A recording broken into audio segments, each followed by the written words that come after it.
Hey internets, it's Jake from Mini Terrain Domain, and this is Scribes and Scrolls. This is Book 7, Under a Red Moon. This is Chapter 72, Skull River Monsters.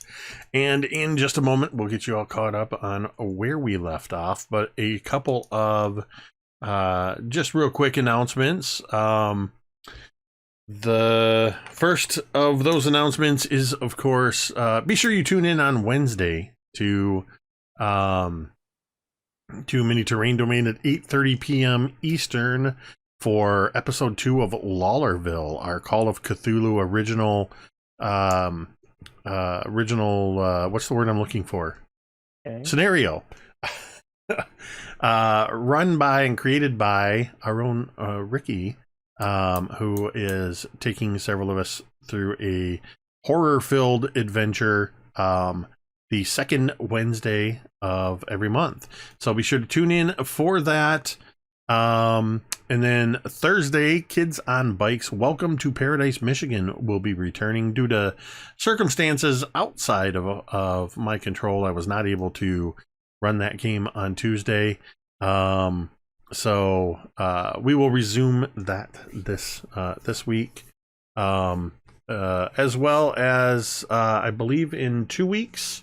We are planning to 2 weeks from Friday. We are planning our next and final adventure on the current arc on Nerdarchy, with that particular group, with Ted as our DM. But fear not, shortly after that, by the next month, I believe, that same group will be resuming with Robin as our DM, taking us on an urban adventure. I don't think I've ever played... I've played an urban adventure because we played the Waterdeep Dragon Heist. But we're doing less. It's a different type of urban adventure. I'll just say that. Do you mean like urban, like when CNN says urban? Or do you mean like Jesus, Ricky? Yes, I mean I needed to know. I mean, city-based. I'll say that city-based adventure. How about that? I can write a good urban adventure. Domain tomes. We are currently still using domain tomes. Just right now, they are essentially hero points. We do have, I owe you 1 thanks to Tamiko. So you are up to 23 domain tomes. You can currently use those 1-to-1 as a hero point to reroll, take the new number. Or you can say, I want to draw a hero point card, and I will tell you what that is. And then in the near future, we will begin having more options for those domain tomes. But the biggest thing about domain tomes is that you, the audience, are the only one who can give tomes. And even if you're in the game, you can give yourself domain tomes, as that happens often. So we are now up to 25 of those. So be sure to use those. But you can tip $5, you can cheer 500 bits, you can sub or gift subs. However you choose to do that, that's how the players earn these domain tomes. I do believe that's all of those announcements. I'm just going to say, I'm going to promote myself for a minute because I'm excited to be back to streaming on a pretty regular basis. And I am in my last week of my 40s. This Sunday, I will enter my golden age, as I turn 50 on Sunday.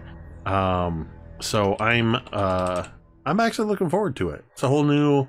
I've seen some interesting shifts every 10 years, so I'm looking forward to what the next decade brings. Yeah.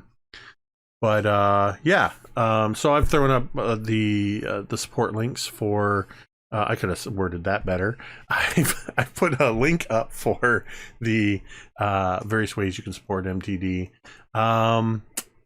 And we got another domain tome that just came in, so I'm going to get that situated for you. Beard. Everything collapsed here.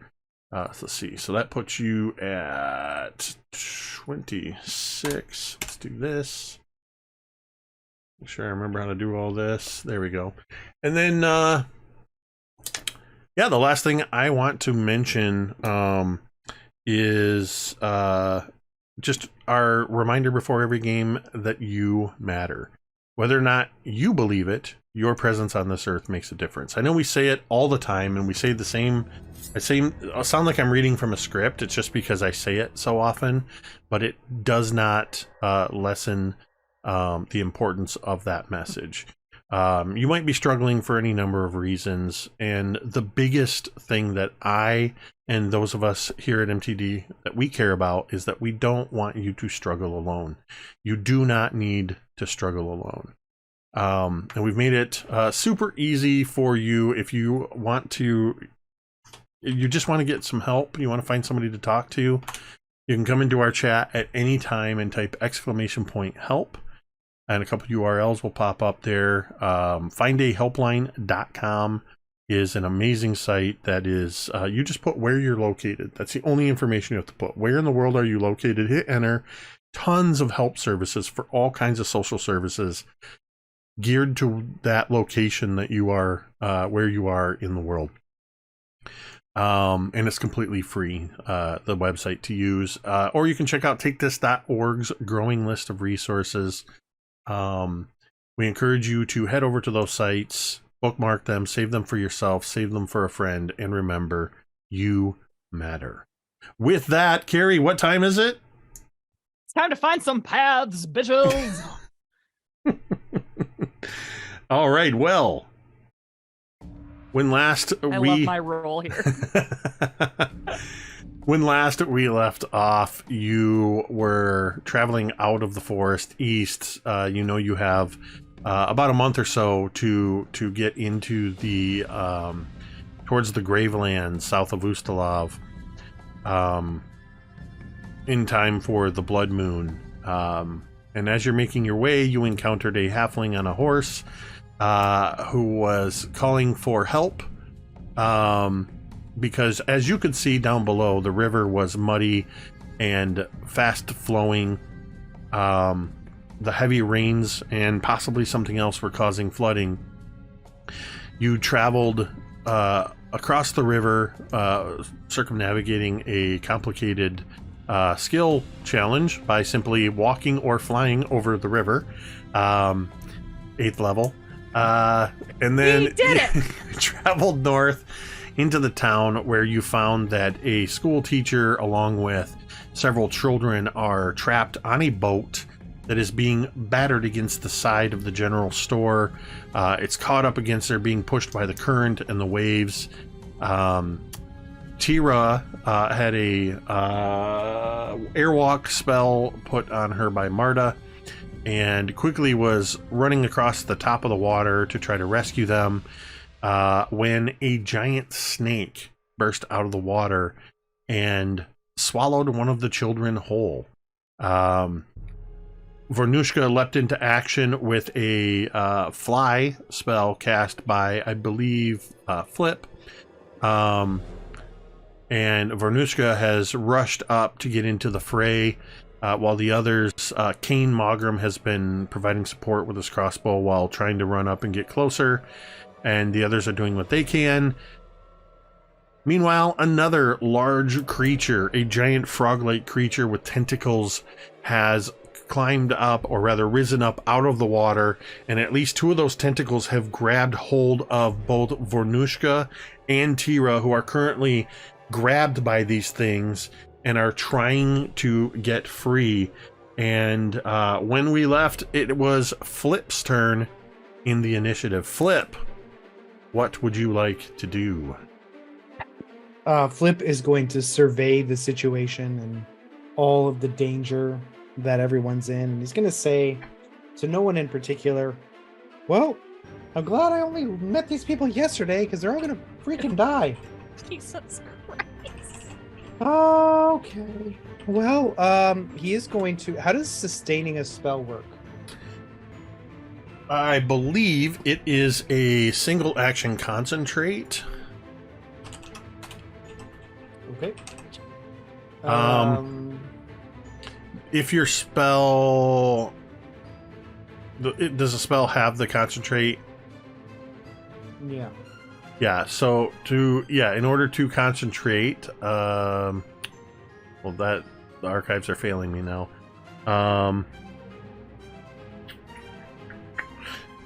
We looked that up previously. I think Dwight had given us the information that it is a concentrate action.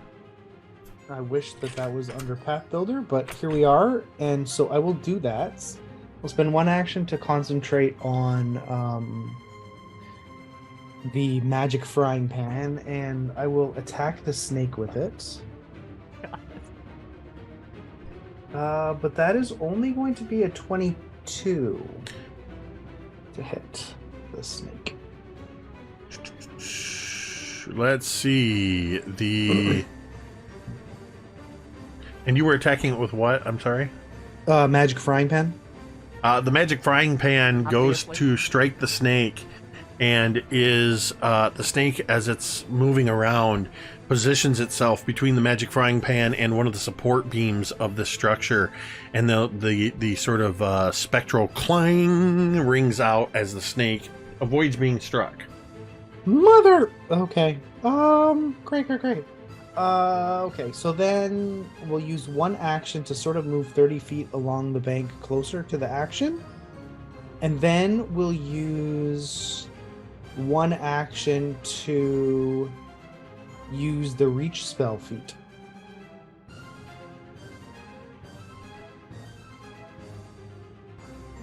And I am done. All right. So that's going to bring us to the top of the order with the Froggamoth creature. As the water is surging all around all of you, it is going to... There we go. That's what I needed. Both Vornush'ka and Teera, you feel the tentacles begin to tighten around you. It is going to use a greater constrict action. And I need each of you to make a fortitude saving throw. Okay. 30.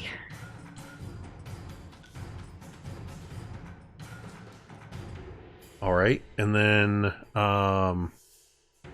Vornush'ka, what do you get? You're muted. Got a natural 9, but I'm trying to figure out what the adder is. It's your fortitude. Oh, there it is. 22. So you those of you that are watching, you see that Vornush'ka and Teera are being lifted out of the water, and these tentacles are tightening. You can see them, both Vornush'ka and Teera, getting darker, almost turning purple as they're being constricted by these. And Teera,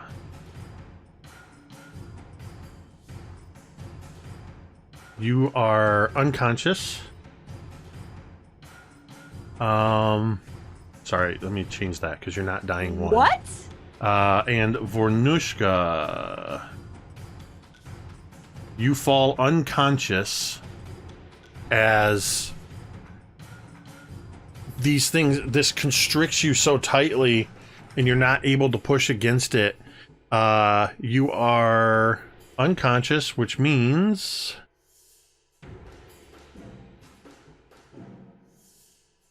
that you drop your held weapon.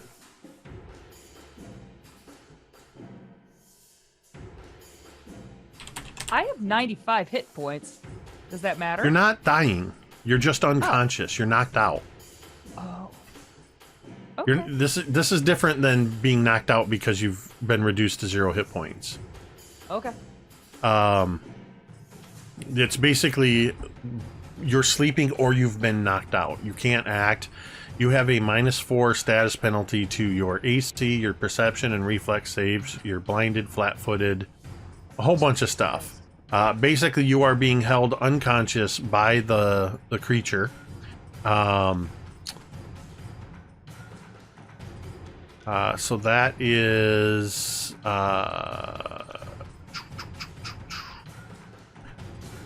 the two of them. And Flip, you had moved 30 feet closer, but you hadn't previously moved closer. Is that correct?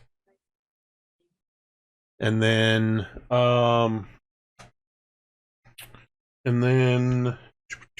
right here.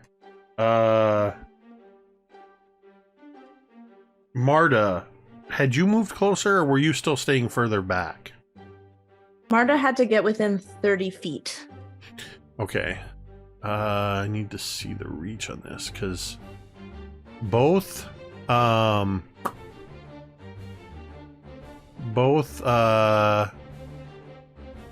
what's his name? Kane and Marda are within 30 feet of the creature.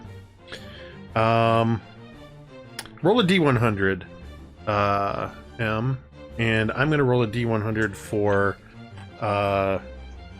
Kane. Dwight, give me a number between 1 and 100. Try it now without 21. Okay. Closest to 21 is going to get something happen. Oh my gosh, what did you roll? You rolled 14. a 14, so you are Yeah. 7 away. I'm not kidding. I rolled a 28. So I'm also 7 away. No, You're are the, shitting me. what are the odds of that? Price is Right rules. You rolled over. All right. Wins. Agreed. Well, does that mean that M wins or loses? Because closest M to wins. it, we'll do a re-roll on that. We use the same number. 67. I got a 41. Kane, you see Kane. He had previously used his running reload, and was running up, trying to get closer to get a better shot. And he just gets up. He comes in. In fact, if I remember correctly, he did kind of run up next to you, Marda. As you sort of hear him locking in this thing, and then all of a sudden you see this creature that's holding the unconscious forms of Teera and Vornush'ka opens up its mouth, just this massive maw, and this tongue with what looks like barbs on it comes shooting out right between the two of you, and suddenly curls and wraps around, or attempts to wrap around Kane. That is a 29 to hit. So all of a sudden you see this tongue wrap around Kane, and Kane is going to take 26 points of piercing damage as you hear him call out, and he's just suddenly lifted into the air by this tongue that's now flailing around like a like another tentacle. He's grabbed and that is the Frogmoth's turn. I am going. You said I had a You have a delayed suspended action. Delayed. Yes. So I'm going to use my delayed action. I'm going to turn to Flip. Yes, Trip, is it? I think we need to do better, and I'm going to cast Winning Streak at Flip. It will be quickened for 1 round, so you get an extra action. And if anybody in our party gets a critical success, then they will take the quickened status, and that will continue until we stop rolling criticals. So may the dice be ever in our favor.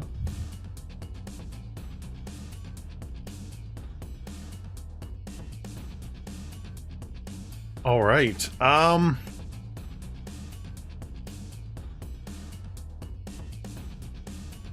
I'm going to, because this isn't clarified.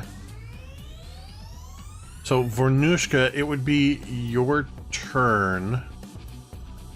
You are unconscious because of the...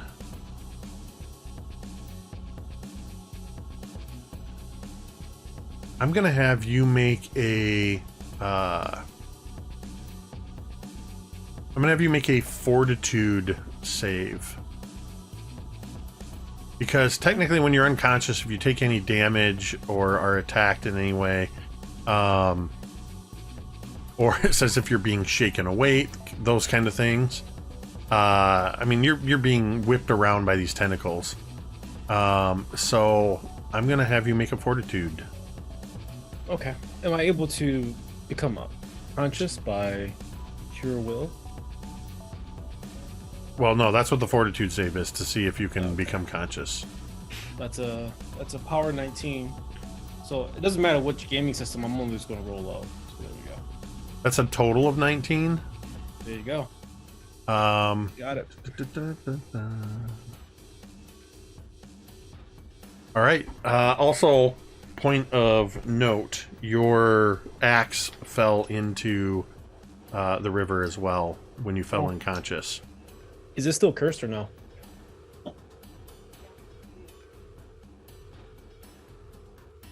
What do you mean, is it still cursed? Never mind. I'll see what I do. Teera, same thing. I need a fortitude save as you were being flailed around. 32. Let's see. Teera, you see stars, and you feel that that tingly sensation in your muscles as you lose consciousness, and you feel your sword flip from your hands. And as it leaves your hands and you're being flailed around, you can hear above the rushing water and the screams of the children, you hear the sound of your sword that was given to you by your mother splash into the river. And that seems to be the thing that pulls you from the brink of unconsciousness. You become conscious with 2 actions remaining. Okay.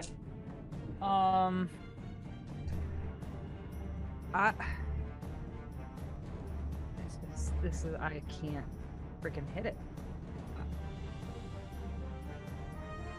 Can I use a javelin as a melee weapon? Yeah, javelin spears, they can be held. All right. I guess I'll try to hit it with the javelin. That's a 32 to hit.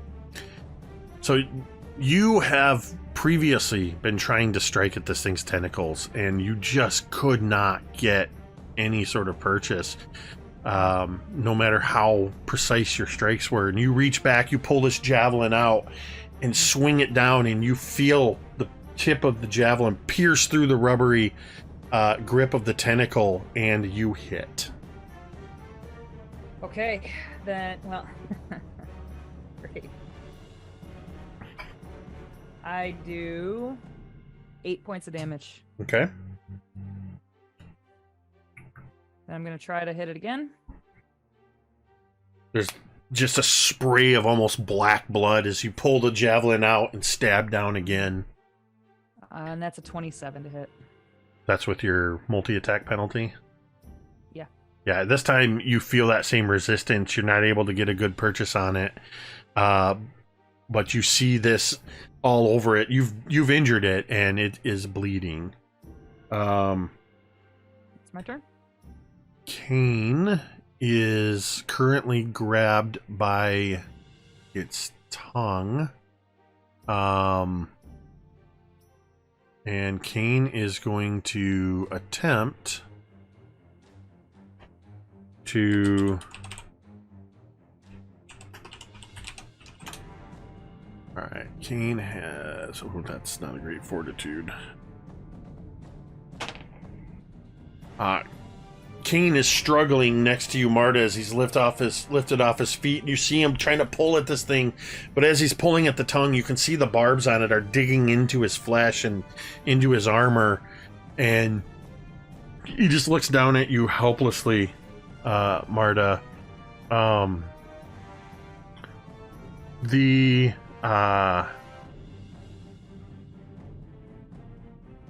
let's see. He did load his crossbow.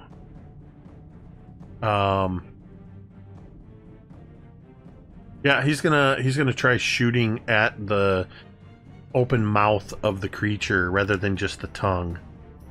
So that is going to be. Oh my gosh! All right, I'm going to use a critical fumble deck for the one that Kane just rolled. Randomly pulling a card out for ranged. That has 0 impact on what would happen.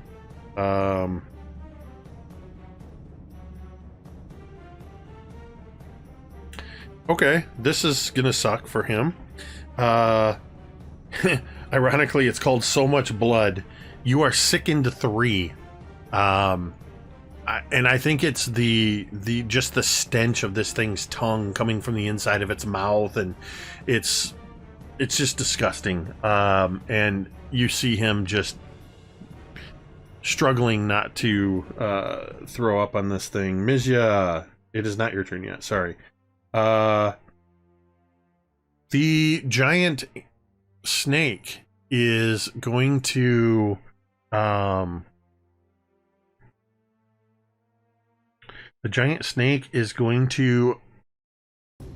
swing its tail around, and it is going to, you see the tail of this giant snake swing up out of the water, and it slaps at the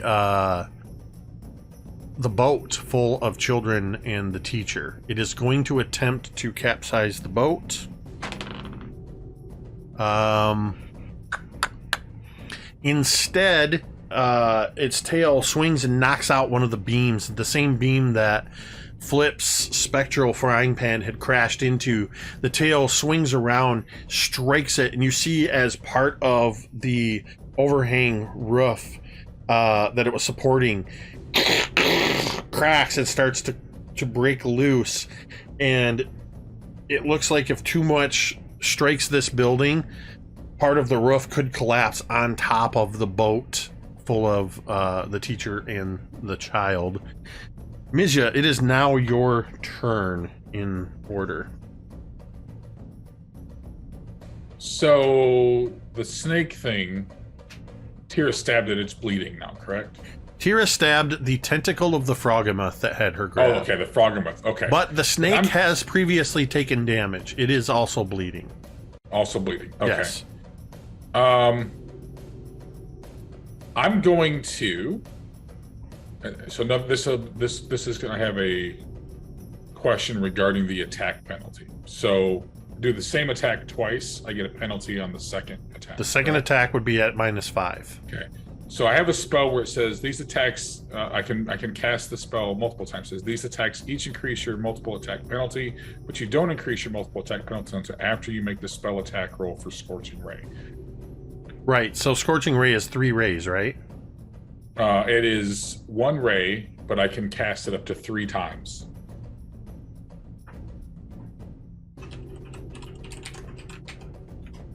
If I make a spell attack roll, it's 1 ray, but I can cast it up to 3 times. So okay, it yes. says that I don't take an attack penalty until after. Right. I have. So even if you chose to burn all 3 actions to shoot all 3 rays on this turn, you would not get the multi-attack penalty. But if you chose to only do 1, and then you chose to use another action to do another one, you would get the multi-attack. Gotcha. Okay. Yep. So look at me learning stuff. Right. Damn. You adjudicating. So say that one more time. If I were to do however many actions you use right now on the casting of this spell will not be subject to the multi-attack penalty. Okay. But if you then choose, wait a minute, I think I want to try to hit it 1 or 2 more times, if you had the actions left, that would be subject. Okay, cool. I'm going to cast 2 Scorching Rays. one at each frog monster thingy and the snake monster thingy. Okay. So I'm going to roll for frog.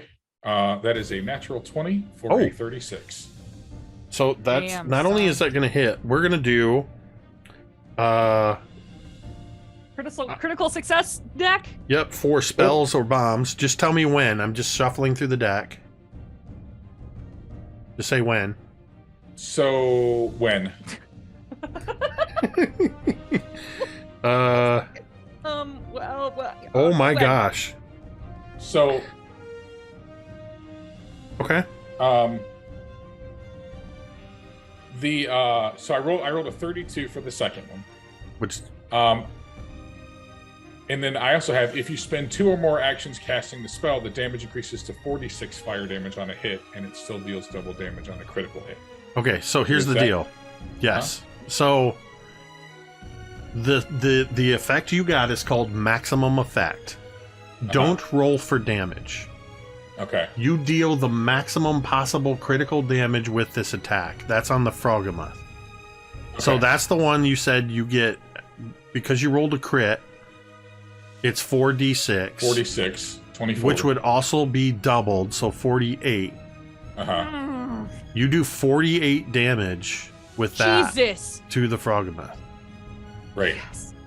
I like that. So go ahead and roll your damage to the snake, because you did one to the... You said you Okay. did a 32 to hit the snake? Yep. I love these decks. They're so... That is a 16 Okay. for damage. So... Okay.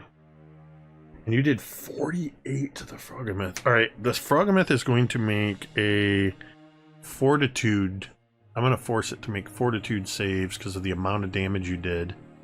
It maintains its hold on Vornush'ka, and it maintains its hold on Cain. But you blast this thing. Where were you aiming on it? Its face. Right in the face. So it's got this giant frog head with this gross tongue that's lashed out 30 feet away, grabbing Cain.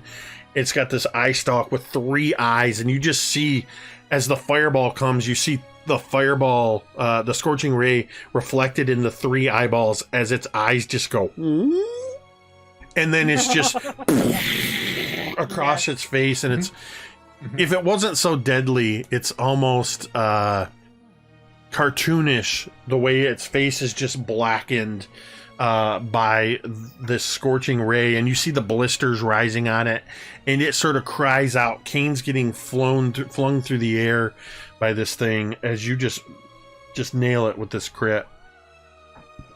Okay. And let's see. So the snake. What has me? Does the Froghemoth have me too, or does the snake have me? The Froghemoth has you. The Froghemoth has both you and Vornush'ka. And Cain, right? And Cain in its tongue. Wrapped up in its tongue. Does it maintain its grip on me? You didn't say. Oh, that's right, because it has you. Oh, you know what? It doesn't. It rolled a 3 on its fortitude. Oh my god, I get flung. Teera, you are dropped. You're not so much thrown. You're dropped. You fall about 10 feet into the water. And make a reflex save real quick. 21. You take 1 point of bludgeoning damage. Okay. I imagine like there's that shot with like it's underwater and then. Yep. Make me. Yep. I would like you to make a perception check. Jesus. But it's flat-footed, so you'll have a -2 to it. Perception is affected by flat-footedness? It's a 20. I don't know. You're it's, penalized. God bless. It will say that it is a 13. What do you mean? We'll say. What did you roll? I rolled a 3. My perception is you said it's a -3 because I'm A -2. flat-footed. Oh, sorry. 14 then. Okay. I was just rolling to see if when you splashed in, if you happened to see or feel your sword, which you don't. But you are now free of the Froghemoth. Mizya, you used 2 actions to cast that spell. Yep. I turn to the snake and I say, "Oh dear, your friend is bleeding," and I cast horrifying blood loss at the snake. What the hell? It needs to. I curse the target, filling it with terror at the loss of its blood. It must attempt a will save. And my 26 will save. Okay. Good lord. All right, hold on. My browser has just decided to be dumb. Okay, you said that's a will save? Yeah, 26. DC 26. So I need to roll an 11 or higher. That is a 4. Okay. So what level failure would you say that is? Well, that because it's more than 10 below, that'd be a critical failure. Okay. The target is frightened 3. Until it stops bleeding, its frightened value can't decrease below frightened 1.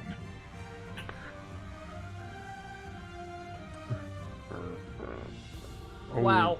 And is that Okay. how Mizya casts it? Yeah. Mhm. Amazing. Incredible.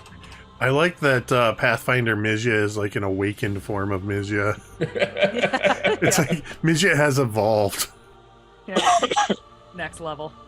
So the frame condition could value penalty equal on DCs unless otherwise they return the value. There's just this like swirl of dark energy around Mizya while they're casting all this stuff, and it just kind of settles back down when their turn's over. So that was a will save. I'm gonna have it, because it critically failed, I'm gonna have it make a fortitude save.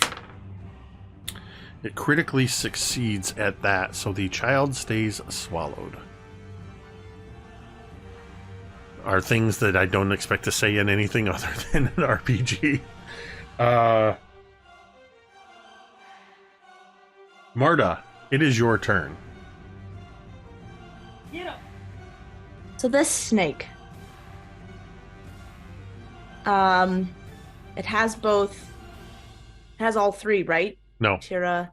the Froghemoth has I've been all dropped. 3. The snake has a child in its gullet. Snake. And A I have been child, okay. dropped. So it only has Right. Vornush'ka and Cade now. Okay. Yeah. Marta's gonna turn to the snake, and she can get within 30 feet of it. Does it look like it's like a living thing with, I don't know, internal organs? Random question.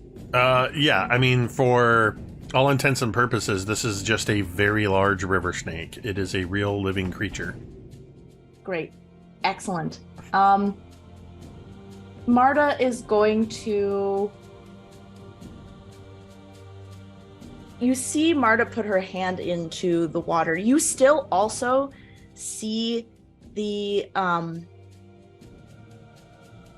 veining and the blood like coursing through like roots on Marda's like neck from the last thing that she had done. This hasn't gone away. Usually, recently when she had cast a spell, you would see this like the roots form and then they would disappear. But this, what is happening now, has stayed, and she puts her hand into the water, and again these roots travel across the riverbed or the water surface, and it is going to start wrapping its way around the snake, and the snake has to make a fortitude save. Oh my god. I think it's a 25 save. That is a... What is its fortitude? Roll the 4. Its fortitude is 20. It gets a 24. It fails by 1. Ooh, nice. Nice. Okay, it is going to take 24, I think, points of bludgeoning damage to its internal organs. Oh my 20, God. how many? 24? Yeah, 24. That exceeds its rupture threshold. Which means, so in Pathfinder 2e, a lot of creatures have a rupture threshold if they have a swallow trait. And if you exceed that, that causes them to disgorge. It's kind of like in 5e when if you do X amount of damage, it causes them to disgorge whatever's in there. In this case, it's enough to cause this snake to, as you hit it with this spell, and it starts to writhe, and then it just unhinges its jaw, and you just see this little girl that was swallowed is ejected from this snake's mouth, and because of the proximity, she just sort of skitters across the surface of the water and ends up in the relatively shallow water nearby you, Marda, as the snake is now thrashing and writhing around. So, did Marda have to move to get within 30 feet of the snake? No, you did not have to move at all. Okay, perfect. And can she not move to touch the child, or would she have to move to? It's basically the child. The little girl has sort of skipped out across the water surface and basically is at your feet. Oh my God. So Marta could just like reach down and just grab the kid. Yes. Yeah, you don't have to move to do that. Perfect, because Marta's gonna like grab the kid, and as she's doing so to pull them out of the water, she is going to cast with her last action, heal. Nice. Wow. Damn. She's going to heal the kid 1 point. That's better than no points. And you see, Good job. this 1 point was basically the difference between probably life and death for this child, as her body sort of almost ragdolled across the water, and as you reach down and pick her up and the magic courses through into her, you see for a moment as she sort of lays there, and then her eyes kind of flutter, and she just coughs up a bunch of water and internal snake juice. I don't know. I regretted it as soon as I said it. She, in your arms, just starts coughing and then starts crying. But you have saved the little girl. Awesome. Nice. Nice. Flip. Okay. So Flip feels inspired. And he kind of glances over to Mizya and says, "Taking care of Mizya." It wasn't my best work. Yeah, I'll work on it. First is going to be, so what remains? Is it are they both still there? Whoops, that one's not. Yes, Turn they around are. enough. Yes, both of them creatures are looking still there. pretty I weak, just think. realized you're not unconscious anymore. I'm I'm gonna not. use a I wasn't going to say tome. anything. Well, say something so I know. Okay. Well, this is too many things. So you got a lot on your plate. The pen misses the snake. However, now that I have an extra action, Flip is going to he's going to take out a marble, and he's going to playfully flick it toward the snake, and it actually, as it's flying there, it begins to glow, an orangish yellowish hue, which begins sort of dripping this green black ichor, And does a 30 hit the snake? I believe where did its AC go? Yes, a 30 hits. It takes 40 acid damage from a chromatic orb. That was 4-0. Correct, 4-0, yeah. Okay. Flip. Since this thing had basically opened its mouth from the previous attack, and was already writhing in pain, and you strike it with this, a lot of it is going right into its mouth. How do you kill the giant anaconda? Oh my god! Flip is going to sort of flex his fingers, and he's going to say, back where I'm from, they call that the dirty uvula tickle.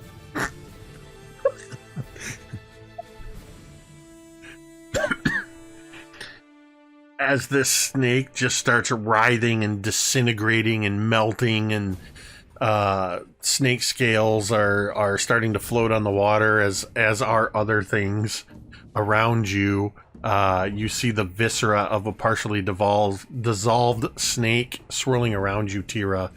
Where you are, you're currently in like waist deep water. I thought it was underwater still. No, you when you fell in, because you're in the part of the town that's only partially submerged. Okay. The snake is no longer swallowing a child. The snake is no longer swallowing anything. Ever again. In its death throes, Shut up, Evan. somebody... No, I'll do this. All right, so the first number is 81. I'm going to roll again. There is a 25% chance of a bad thing happening. I rolled a 68. So that would be 7. Oh, missed it by 1. There was a chance of the flailing snake body to take out part of the building, causing the roof to collapse on the children and the teacher. But it does not. You all can, those that can see as it almost does. We are now in round 4, and the Froggymoth is going to... Sorry, Flip, was that the last of your actions? Yeah. You do have an extra one, right? I had to use Okay. the reach spell action with the extra action to cast Chromatic Ray. Well, it was worth it. So it is going to... I think that's our first kill in the new system. Is that correct? Yeah, because technically the tree killed the other Congratulations. ones. Yep, Good job. Flip got first blood. Okay, Yeah. Shocking! something's going wild with my... Of course he did. While something's going wild on Jake's computer, please feel free to check us out on spring.com. At spring.com, we have all new cool designs for t-shirts, like this one that says Barbarian, Respect the Rage, and all the ones for your favorite RPG classes. We have hoodies and t-shirts and tank tops and so much more. Spring.com. Just search Mini Terrain Domain. Excellent. The maximum size listed creature can't use swallow whole. The monster attempts an athletics check opposed to the grabbed creature's reflex DC. Okay, so Kane currently has a reflex DC of 12, is that right?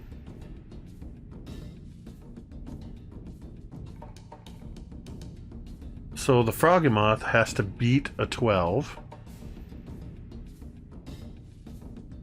with its athletics check.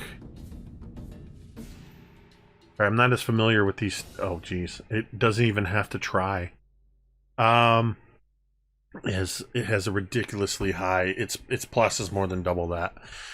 You watch as Kane is pulled into the Froggymoth's mouth and swallowed whole as one action. As it does so, it is going to...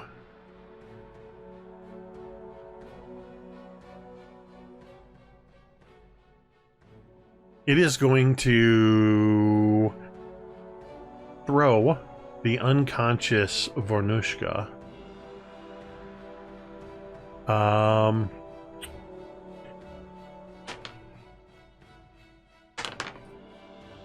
right. Vornush'ka is thrown. Let's see. 1, 2, 3. Vornush'ka is actually thrown in the direction of where you are, Marda. Jesus. Duck. And it's I can't remember how this worked. Em, do you remember how falling damage works? It's not a D6, it's X number of damage per. Oh, here we go, falling. You take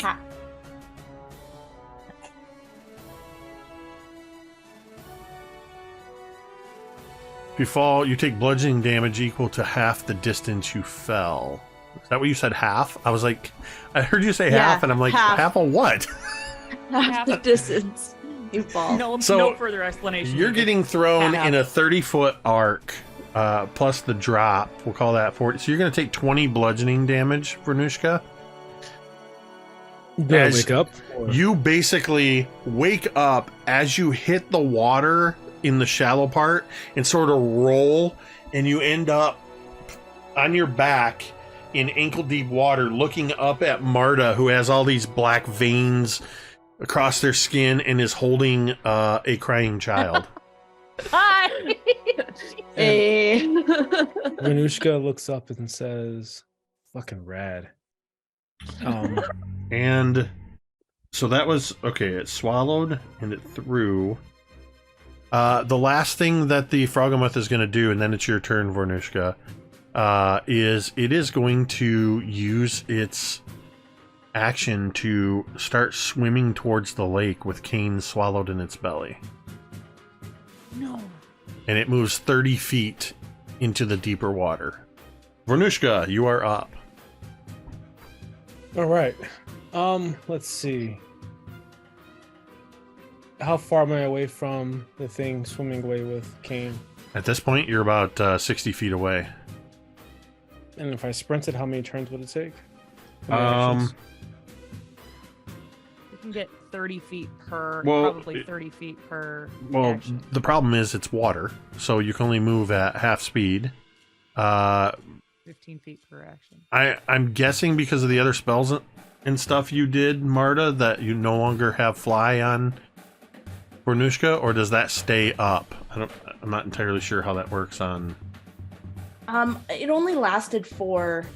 Oh, I didn't have fly. I had Oh, sorry, Flip. You cast fly on Vornush'ka initially. I don't think I did. I cast fly on Teera to cross the river. Right, and then you cast fly.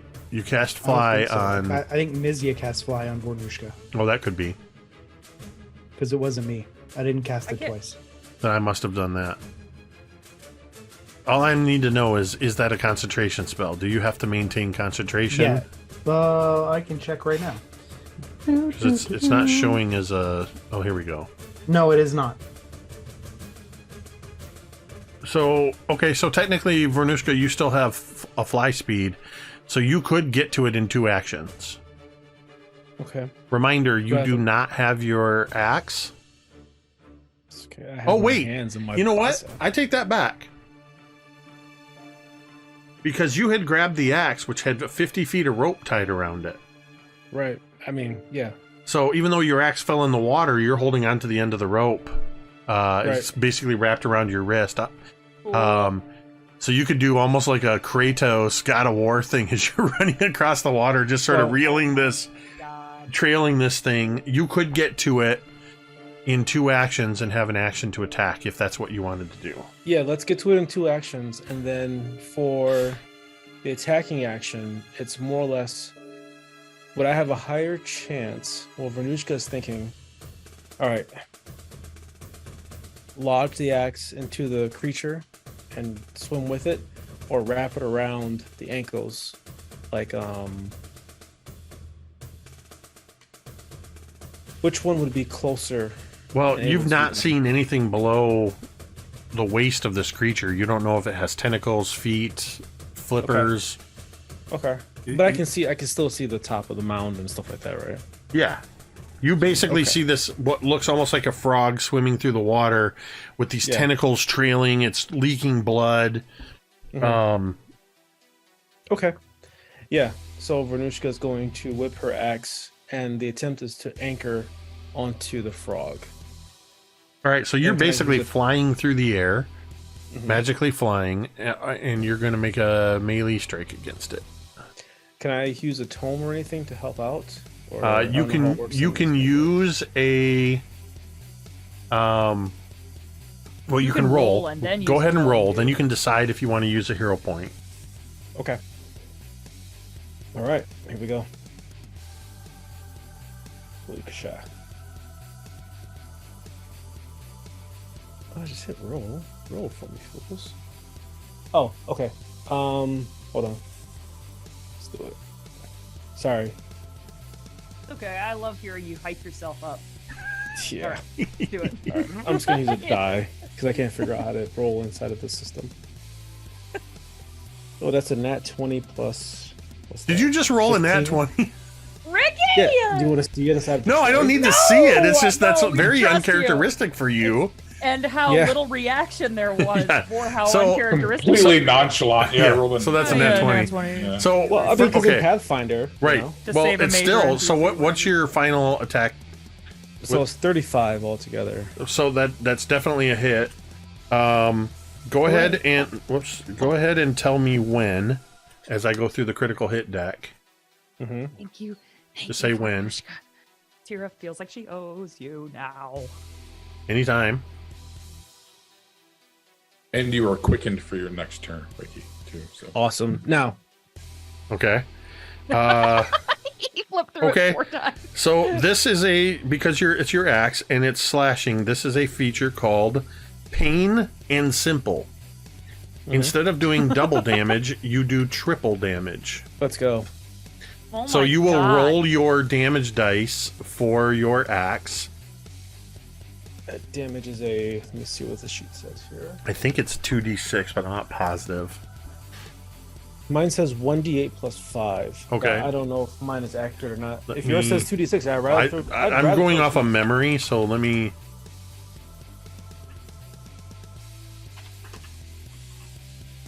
Battle axe is 1d8 slashes, so it's 1d8 plus 5. So go ahead and roll it. Yep. Okay. So 5 and 10. So 10, so 30 points of slashing damage. Crack. And so the quickened gives Vornush'ka one extra attack action, right? Or Oh one my extra God. action, right? Okay. Dwight? would it be quickened for this turn or for the next turn? I think it would be for the next turn. What was the name of the thing you used? So it's Winning it's streak. winning streak. It gains the quicken condition for 1 round. So I don't know when that would. I guess if that triggers at the critical roll, then yes. But then would they not have it for the next round? It says if they become quickened if they weren't already, and the duration of the winning streak is extended by another round. Mhm. Creatures quickened by the spell can use the extra attack action to strike full round Says passes. here, you don't immediately gain actions if you become quickened during your turn. Okay, thank you. Yeah. You're So, welcome. all right. So you Our did guys do have got this. 30. And because it's a crit, we're going to do a fortitude check. It does maintain its hold on Kane. But you've basically done exactly what you wanted. You've jammed this axe into this creature. You've already got this rope sort of wrapped around your arm. And you're now essentially either holding on or water skiing behind this creature. Yes. Yeah. So Vornush'ka is going to be. Or actually, it's quite literally kiting you because you have the fly spell on you. So, Yeah, even better. So if Vornush'ka's in the air, she is pulling the rope, one pull towards the frog as it's swimming away. All right, so that takes us to Teera. Awesome. How far away am I from this thing? Approx. 30 feet. Okay. So I had airwalk, I think, cast Yep. on me, actually. You did. So I'm gonna climb out of the water and run towards this thing. Can we just say I make it in one action? Well, yeah, it's 30 feet, so it will only take you one action Yeah. to get to it. Okay. I'm just saying because I had to get up out of the water, which is. Well, I mean, anyway. that was more flavor than anything Okay. because you have the Super duper. airwalk. Correct. So I'm running towards it then, and I will try to hit it. As hard as I can With javelin. with my javelin. 24.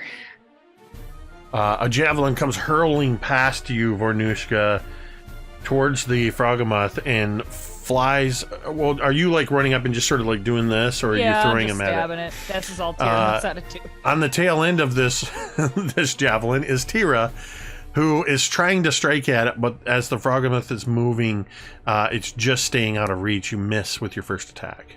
Okay, because Teera's really dumb, what she's gonna do now is I'm gonna try to grapple it. I want to try to grapple the Froghemoth, please. I just want to hug him. I just want to hug him and not let him get away. That's my plan. All right, so grapple. That's a one action. Yep. And I think I have to make. You make an athletics check against its fortitude DC. Okay, here I go. Motherfucker. What'd you roll? That's nat 1. Are you telling me that hugging the Froghemoth is not going to work out for me? Probably. It is not going to work out for you. That would technically be an unarmed. So say when. When? That's a tiring attack. You are now fatigued. Great. Okay, thanks. That's my turn. Fatigued. You are tired and can't summon much energy. You have a -1 status penalty to AC and saving throws. You can't use exploration activities, but I don't think you're doing much exploring right now. I'm not exploring right now. Thanks. Kane is going to, from inside the Froghemoth, Kane is going to attempt to put his sword through its belly. Smart. It's gonna pull Hercules. I love it.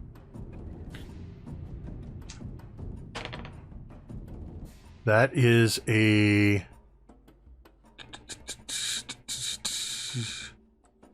you see the tip of a sword pierce through the snake's gullet. Awesome. He's going to use a second action with the damage or the penalty, so that's a 9. So you just see this sword piercing through, but it doesn't seem to be enough to like cut a hole open. In one, you even see his hand like trying to reach and tear through, trying to rip his way out of the inside of this thing, and it's just not working. Horrible.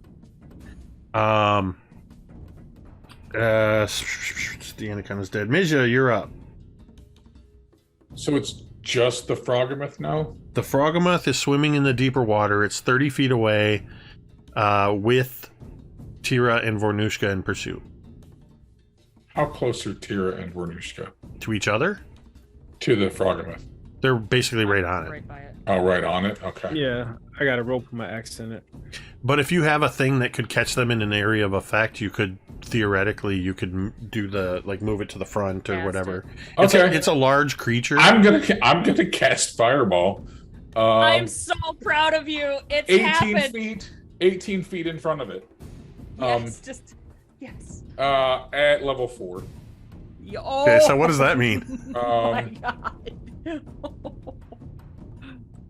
A roaring blast of fire appears at a spot you designate, dealing 8d6 fire damage. 21 fire damage. Right, but what is it? What kind of save is it? It's not. A roaring blast of fire. Oh wait, hold on. Wait a minute. There it is. Okay, reflex. There it is. I Reflex. was going to say, you save, don't just get a 26. free fireball. That was what I was like. It's Where like the hell magic is missile. this? But it was kind of buried in the text. So I missed it. Dwight's trying to take advantage of my lack of knowledge of the rules. Yeah, I just get it. Okay. It just happens. So 26 on the save, reflex save. 26 is the reflex save. Mm-hmm. Bear in mind, this thing is kind of like. Does he have like a minus on his AC because he's got a roped axe in him and a feel like he's got a just tried to give it a disadvantage. hug? What do the hero tomes do again? What can I do with those? So if we wanted to, we can start using the expanded rules. I need to roll first. But you can spend 5 tomes to cause a dice's or a roll success level to go up or down by 1 level. Okay.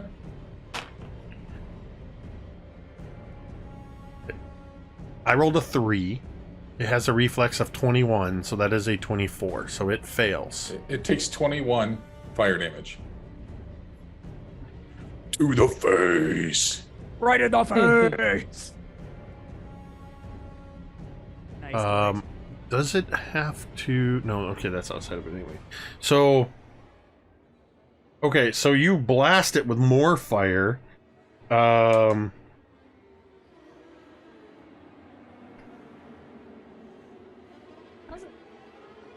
As this is like something out of Star Wars now, where there's this big blast of fire, and now the Froghemoth and Teera and Vornush'ka are just like moving through where the explosion happens as they're chasing behind this thing.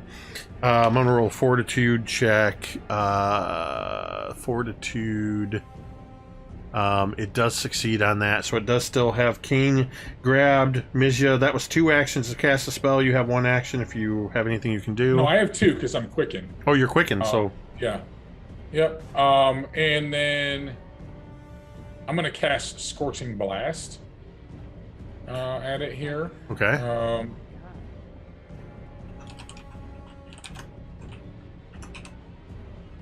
I think ranged spell attack roll. What is my ranged spell attack? Where is that? It's just whatever your spell attack is. You're just making a ranged roll. Yeah, but I'm trying to find that. The last time I did a ranged attack, it was on the spell itself. So hold on here. Okay. So that is a 33 to hit. That's a hit. Oops. And then that's going to be...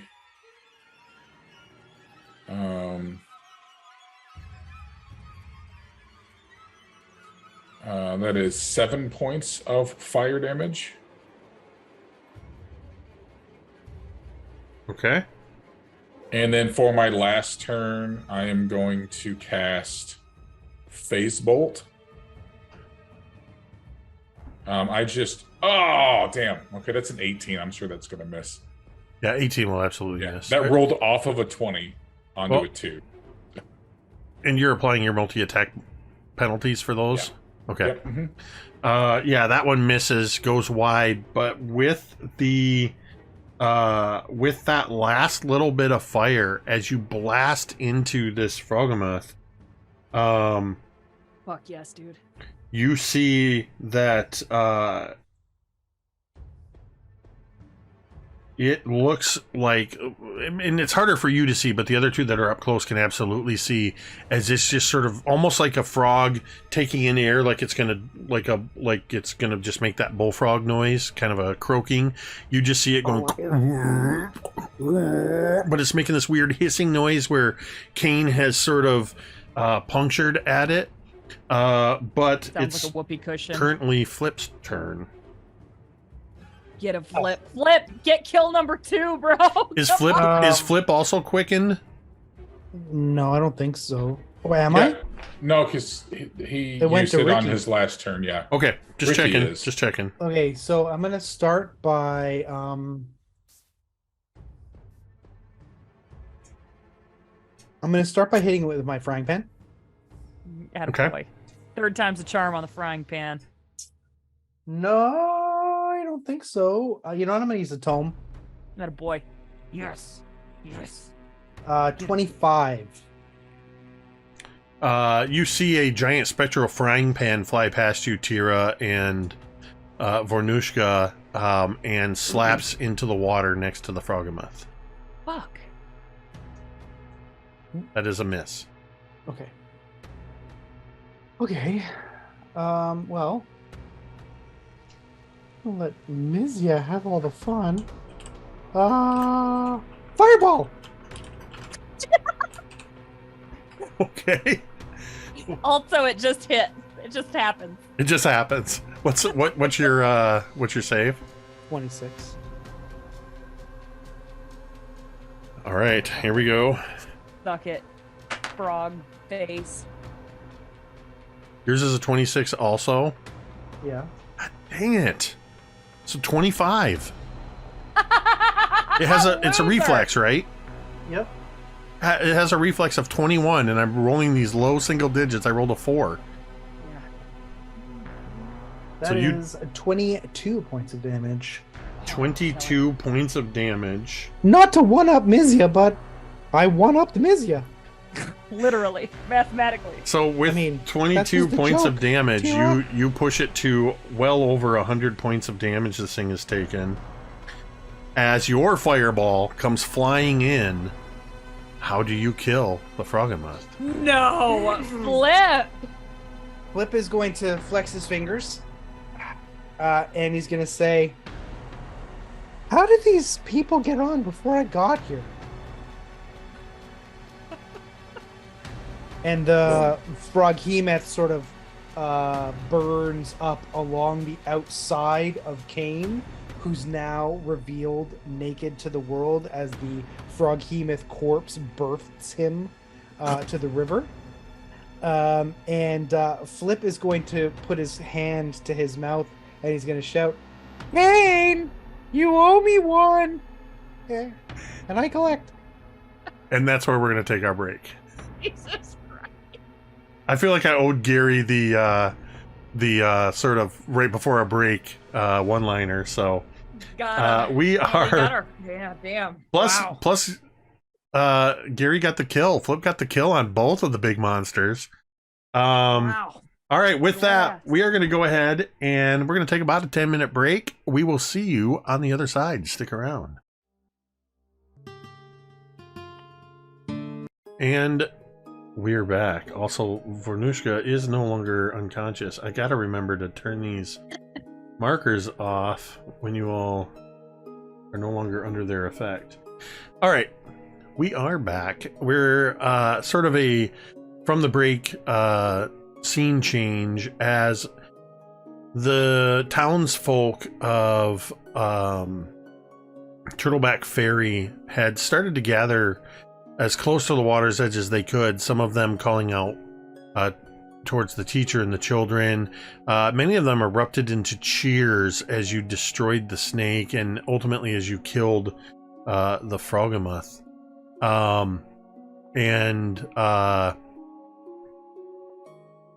So they're all sort of waiting around. Somebody comes to you, Marda, to take the child from you. They appear to be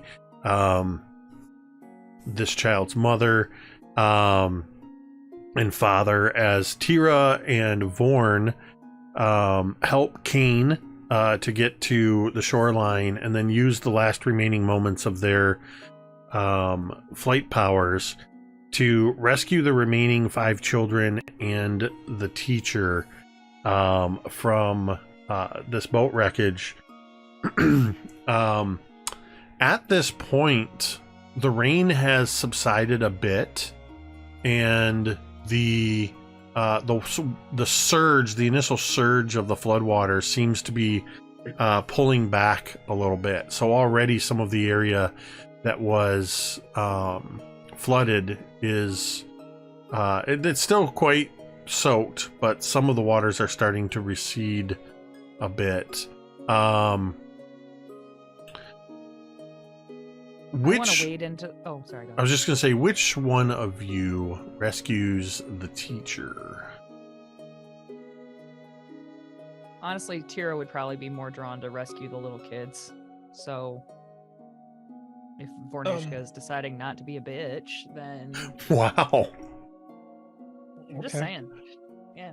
I said what I said. Vornush'ka is going to rescue the teacher. I mean, she still is a bitch, but she is Fair. rescuing the teacher. Both things can be true. And once we get upon shore, let me know when I have the opportunity to talk. So at this point, the teacher is basically just she checks to make sure all the kids are safe. She's running around to them, and then she just comes back to you, Vornush'ka, and she's just looking up at you,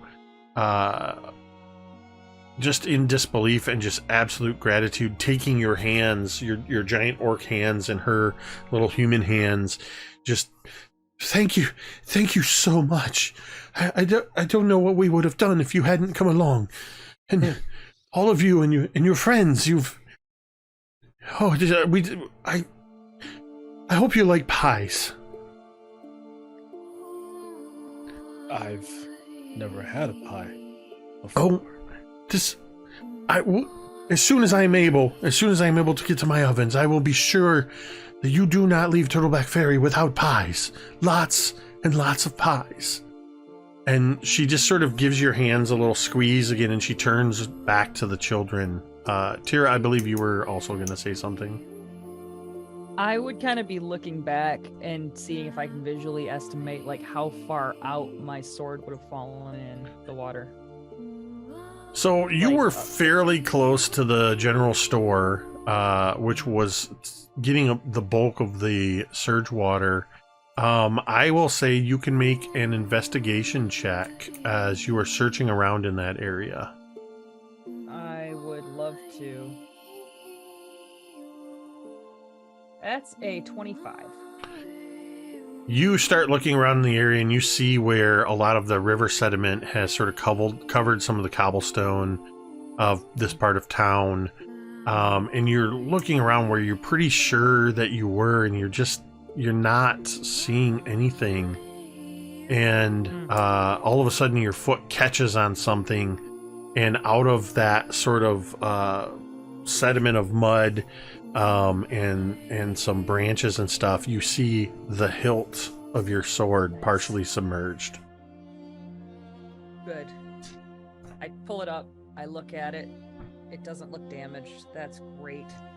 And Teera just kind of breathes like a sigh, and then puts it back in her scabbard and kind of wades back to shore. Well, yeah, and this isn't even deep water at this point. It's basically... Oh, it's not. No, because the floodwaters are starting to recede. They're going back. I see. Yeah. Okay, never mind. The DC would have been much higher if you were searching in the water. Got it. Vornush'ka, I think you also wanted to speak. Sorry. I mean, just when me and Teera get a moment, that's all. I come back to shore and I very loudly announce, I found it! I was afraid there for a second. I dropped it during the fight. I don't drop it very often. But I found it. And I like clink on the hilt. Teera, for such a strong and cunning warrior, I'm surprised you're afraid. Flip never becomes afraid. Maybe And- it's the years of heroic deeds or experience in dangerous As he's situations. saying this, a shadow looms over Flip as Teera is getting closer to him. I want to make an intimidation check on Flip, please. That's not how that works. That I can do what I want. I got a 25 intimidation check. Okay. That would be your... Probably will save, I would say. That would be your will DC. So whatever your will bonus is... Or what's your will value? My will value?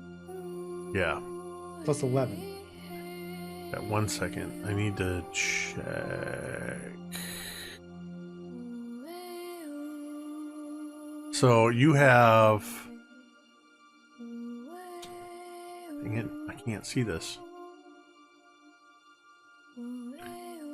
There we go. So in your will,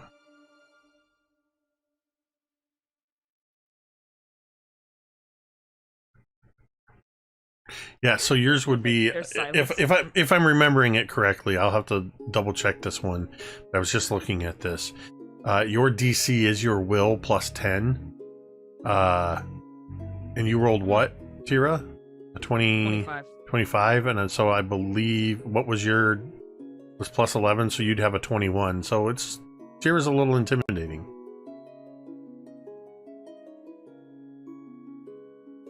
Okay. Not terrifying, just a little intimidating. I'm like, you never lost nothing important to you, Flip?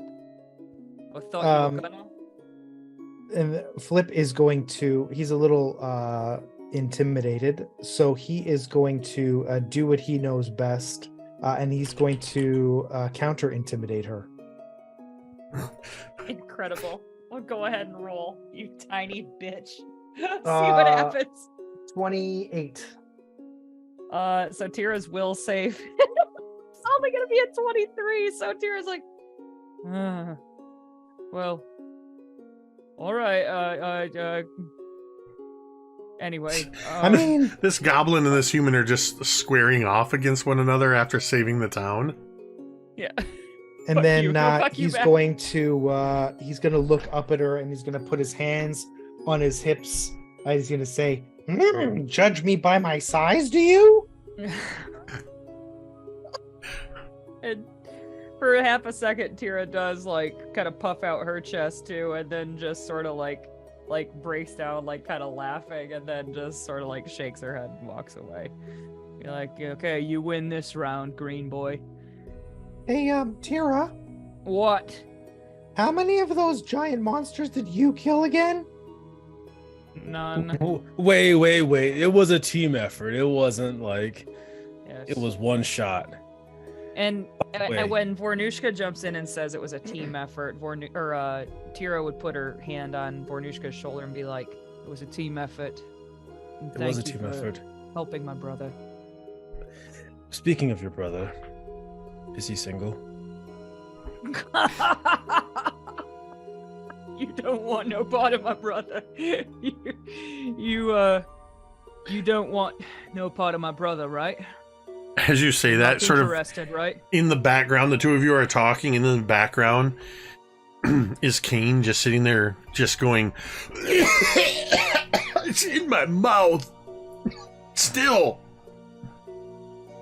And then Vornush'ka looks very deeply. Oh, I want a part of your brother. Oh, I'm gonna go flip. Oh, and she starts laughing at me like, you see how it feels? Yeah. Oh God. Are you okay? Yeah, it's gross. It's really gross. I No, walk your brother's away. not my type. He's not my Tear- type. Don't. Good. See that he stays that way. Not your type. And I go back over to Flip. I'm like, we should get away from here. Flip, how about a music lesson or something? Anything to get my mind off of that shit. At this point, there is a older human man. He's got sort of a bald head on top with a fringe of graying white hair around the side.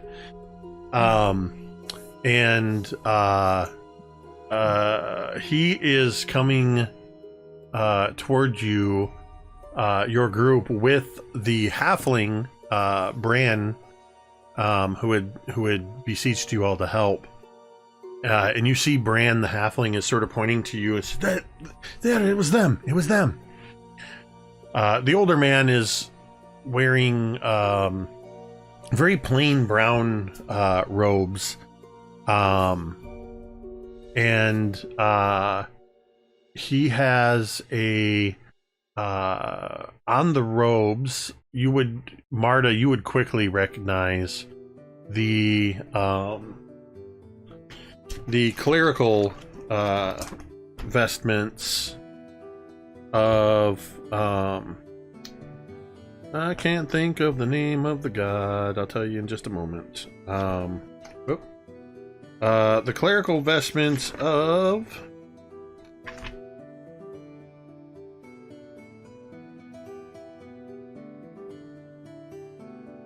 one of the good clerics. I can't remember the name. I can't find it. The one that's like hunting and fields and all that stuff.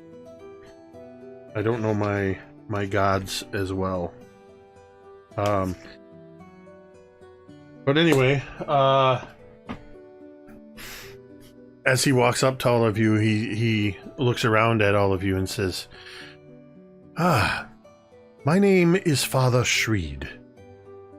I am the mayor of Turtleback Ferry, and I also am the priest at the local temple. Bran here tells me that he was very fortunate to run into all of you to come to our aid. And I can tell you that we are immensely grateful for the help you have provided us this day. I can tell you that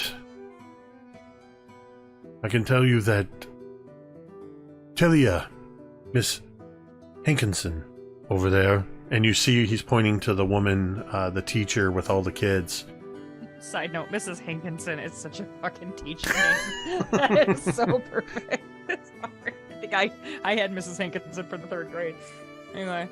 She's very grateful that you...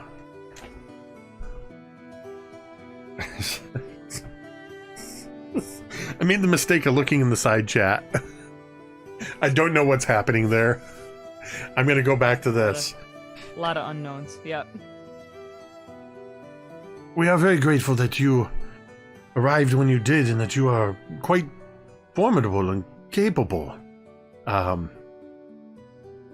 Especially you, as he looks over at Flip. Such displays of magic and cunning I have not seen in a long time.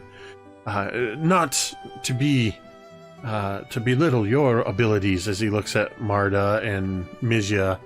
And Mizya just kind of gives him just that sort of nonplussed look. Yes. And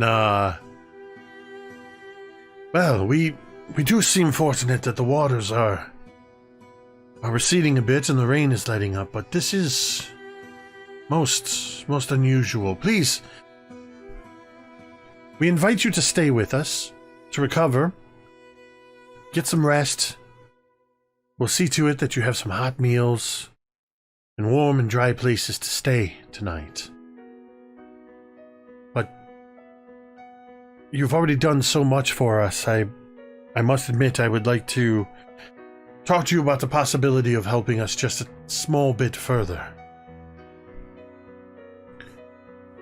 Listen, as you know, we are great and powerful, mostly me. But we've been traveling for a long time, and I have to level with you. I have a very important question, and I'm not going to lie, the answer to that question is going to determine whether or not we can stay. Because frankly, as the leader of this group, we sometimes need to make hard decisions. Are you ready? Mentally and physically prepared for the question I'm about to ask? Oh dear, I do understand the importance of your time and energies of heroes such as yourself, but please do. Okay. Ask away. Is there anybody who in the village does like foot rubs? Because like I walked from Teera's back all the way here, and my tootsies are roasting. And Teera just like does her best to like hide her disgust with this. I want you to make a persuasion check. Could I instead use my Would like to not do that instead. Wait.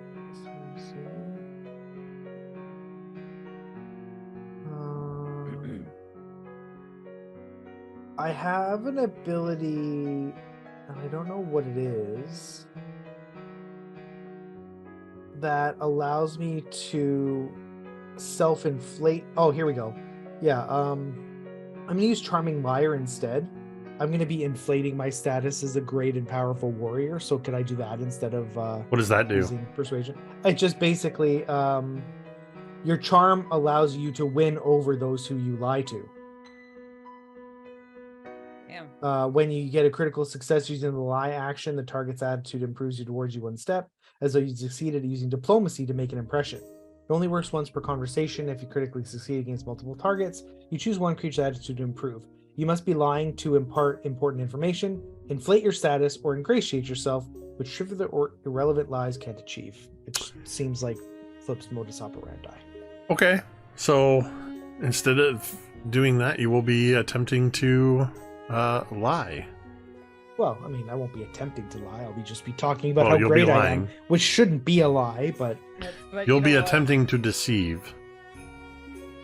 27. Damn. Dang, I was hoping you'd fail so I could say, I don't appreciate your ruse. My ruse? Your cunning attempt to deceive me. No, that is definitely a success as he... Oh, no doubt, your band of heroes that you have led here, you've come from quite a ways. If you were in the forest there, you've probably been traveling for quite some time. Yes, we can absolutely see to it that you are treated with the utmost care and respect. Just so we're clear, it's not anything weird. It's just a literal foot rub. That's it. It's not like code for anything else. Just to be clear. I didn't imagine that it was code for anything else now, though I kind of wonder what that could be. Never mind. What do you mean? Our town is at your disposal. We will invite you, of course, to sup with us. Is excuse me, Vornush'ka? Is that? Did you just raise your hand? No, but like, what? Yeah, why? Just trying to be polite. Who- What is it, who- Vornush'ka? Who just raises their hand to talk in a casual conversation? That seems so weird. The non sequitur, that's why. Some people do it. What's up, Vornush'ka? The pies. Oh, Do they have meat in them? sometimes. Oh yes, if Tilia has promised you pies, you will have meat pies and fruit pies, cherry and apple and pumpkin, mincemeat, Oh, pot pies, chicken, fish, beef. Oh, spectacular. Tilia You are going to Hinkinson love is pies. an absolute wizard when it comes to baking. She's amazing and has already promised pies. I dare say there is a chance you could become too tired of pies by the time you leave here. I would like to test that. What else do you need us to do here? I forgot. Well, he motions to you all. He says, "Come, let us go to the church where it has fared the best against the rains, and there will be plenty of room there, and we can talk." But he motions you all to follow, and he begins to say, "It's concerning the degree to which these floods, the suddenness and the degree to which our town was flooded. Upriver, about 20 or so miles, is the remnants of an old Thessalonian structure that still functions to this day. It is known locally as the Skull River Crossing. It is a dam and floodgate from the Storval Plateau that holds back the waters of Storval Deep. Normally, and for many, many years, whenever the rains come, the floodgates open automatically, allowing some of the water to flow through. The water levels rise. We are prepared for that. But when these rains came, suddenly a surge of water came such as we have not seen. It leads me to believe that something is affecting the floodgates. What's more,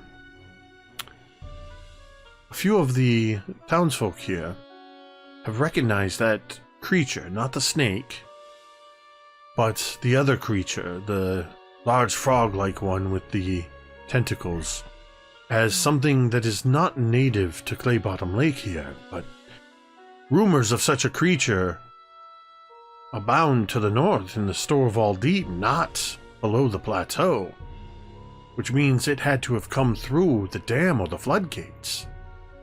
And if that happened, it could be the cause, or whatever happened to the dam allowed such a creature to come downriver. It is my hope that when you are rested and recovered, that you could travel north up the Skull River and investigate the Skull River crossing for us and see the state of it. I would turn to I don't remember who's kind of guiding us on this overarching journey. Is it Flip or is it Marda? Who knows where we're going? Flip does. Flip was the only one who received the guidance from the grandfather tree. So I would just ask, like, Flip, which direction are we trying to get? Are we trying to get north, or are we trying to get elsewhere? East. East. You have business that takes you to the east. Yes, urgently to the east, unfortunately. I mean, not urgently. Like, urgent is maybe a strong word in this context. And then Teera just kind of shuts up. She's thinking about Vorn. Well, And eager to. I We can help. am... If my friend, my tiny, tiny green and yet very capable friend says that we have time, then we have time. Depending on how far to the east you intend to travel,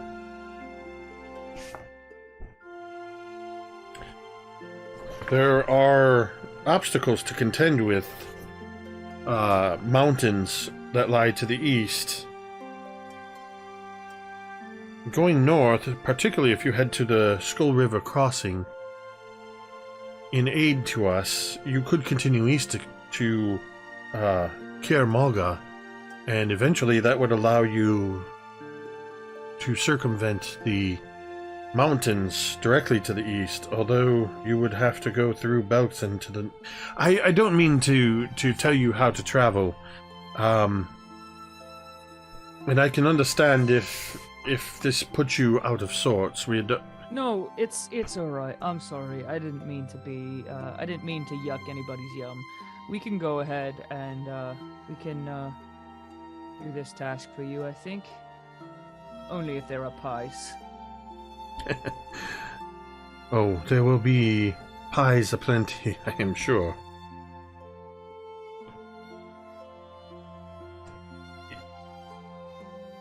You arrive at the church, and there are places that are being made up within this church where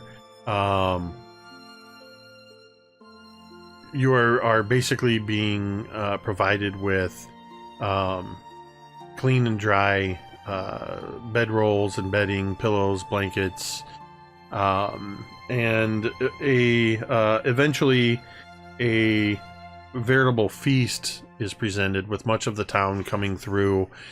Think of it less of a single table with a feast laid out, more like a well, it's a church, it's a potluck.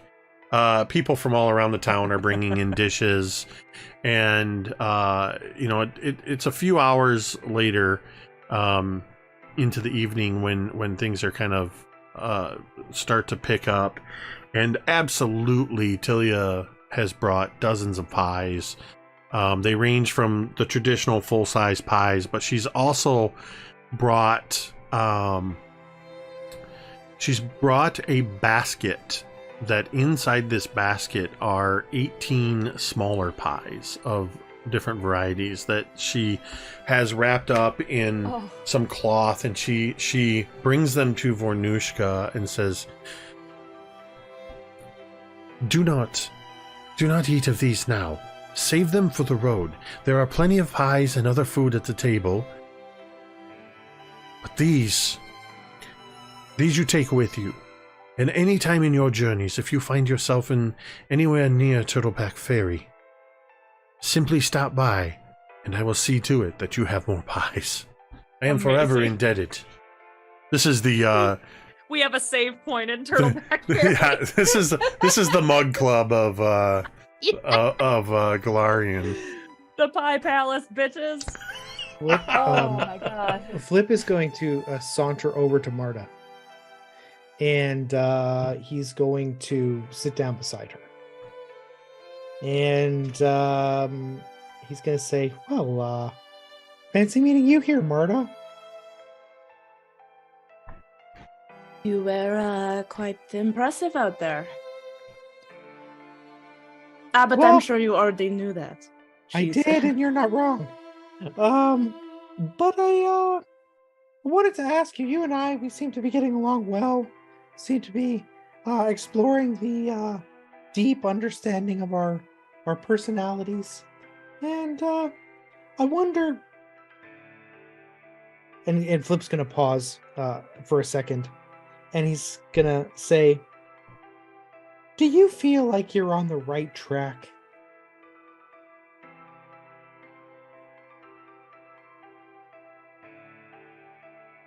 Marta pauses for a second at that.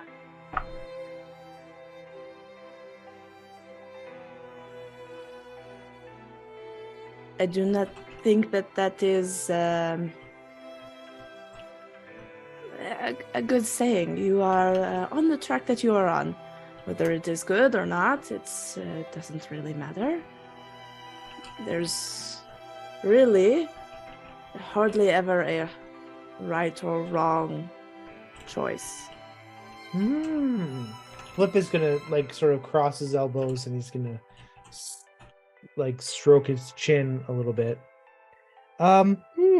Yes, that is a very interesting perspective. May I offer a counterpoint? Of course. So yes, it's true, you are on the path that you are on. However, one can be one's own worst enemy.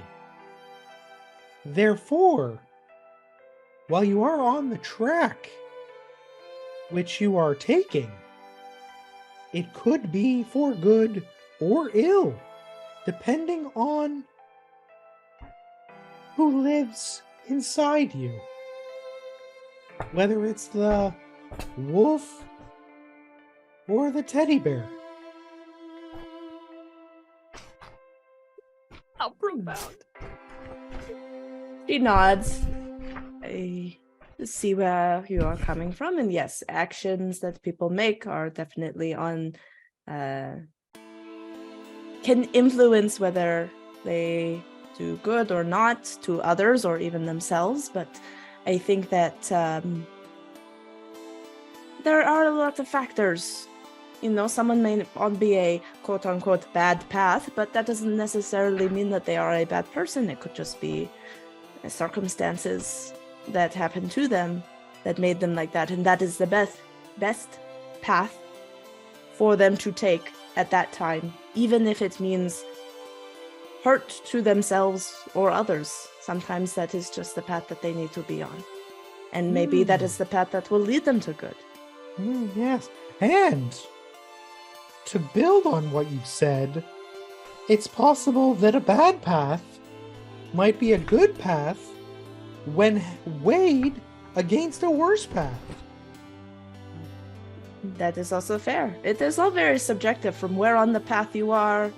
If you're on the path, you're looking at the path, it is all very variable. And she pauses and she looks at Flip and she's, what do you ask? Are you feeling like you are? He's gonna stroke his chin again, and he's gonna say, oh no, I'm on the best possible path, of course. I just Of course. wanted to say And he's gonna sort of like look around to make sure that nobody's listening. I think the thing that's most important when talking about philosophy and wondering who we are and looking at our path is the past is always at your back. It's where you've been, not where you're going. And he's gonna sort of pat Marta on the shoulder, and he's gonna stand up and walk away.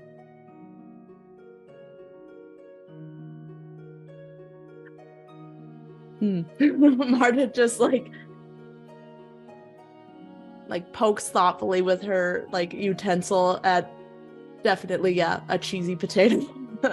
She just kind of pokes at it. She has kind of changed, like her maybe on the way into the town. I think that she would have picked up like some type of cloak or something to cover up these root thing that is still plaguing her neck and body. And at some point she does want to find Teera. If you're looking around, you would find Teera. She has around her probably 4 full-sized pie dishes that are now empty. And the vague smell of meat and apples and cinnamon and maybe like you can't really tell, but she has eaten a lot of pies and she's sitting there with Vornush'ka and yeah. And Vornush'ka is kind of telling the most embarrassing tales of Vorn.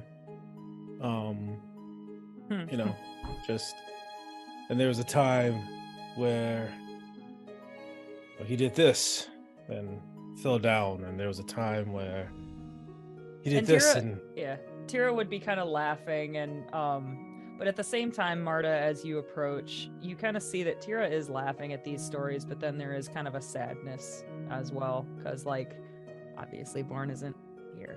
And then there's just as that point happens, as you approach, Vornush'ka goes, and then there was the point where he met Ursula.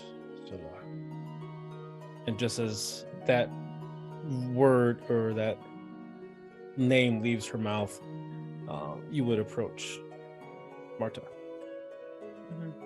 And she would get up and say, "Well, Teera,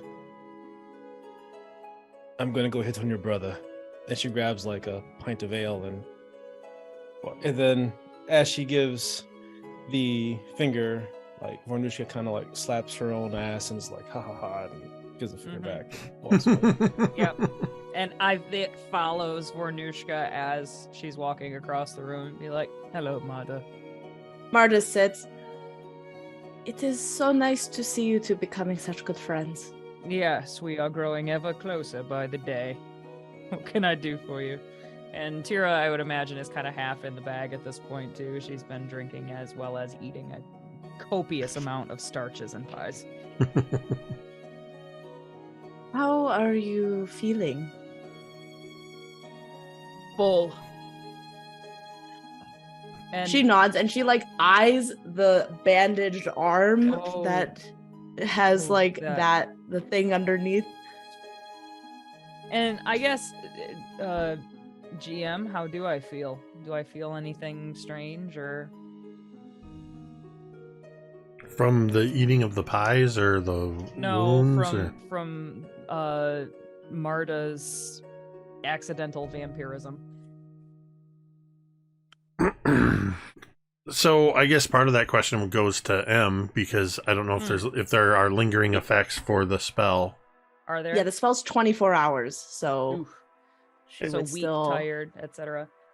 So I would kind of like remind me of what effects it put on Teera. So actually, like, there's no real effects of it. It's called a life connection. Essentially, what happens is for the next 24 hours, our like hit points can be connected, and Marda can like essentially just like take away your like if I get damage. hit, right? Yeah. Okay. Teera would just kind of like shift in her seat and be like, "Well, that big frog thing nearly squished me to death, so I'm still a little sore from that, I guess. I don't know, tired, but it's hard to tell what that's from. Whether it's carrying the little green guy around or, getting nearly squished to death." I will say, Teera, as part of this, though you don't necessarily know what the source of it is, you feel a little bit of warmth and comfort as Marda comes and sits down next to you. It's like the sort of a just somehow you just feel as she draws closer to you, you just feel you feel some of the tension ease a little bit. And then I would kind of, so as I'm kind of describing all the aches and pains, and Tira's just kind of grumbling, and that's kind of her way anyway, but she would just say, she's like, "But, I don't know, I feel good. I feel good. I mean, I don't know. I think being around all of you and, Flip lightens the mood, and Mizya is really coming into their own, and Vornush'ka's, we're getting to be not such enemies, I suppose. And it's nice to have you around, too." Marda smiles. It has been quite the adventure so far. Yeah, you could say that. Yes, it Yeah. feels like we've covered quite the territory, doesn't it? Yes, it has. She, like, her eyebrows furrow as she looks at you, and you have been dealing with a lot. With Vorn and your brother, and fighting whatever comes at us every second, it seems like. Seems like. I see you are coping. She like looks down at the pie and the beer and the all the empty like everything. But you should take some time for yourself. Don't forget that. And Teera would kind of like, she would smile politely. She understands the gesture that Marda's trying to make, but at the same time, Teera is like desperately afraid that if she took any time for herself, that could put people in danger, specifically people she cares about. And so she just kind of like smiles and be like, well, I'll be sure to do that. I know that look. You do not have to, I don't know, take a bubble bath. I don't think that is something that you would want to do, but, just,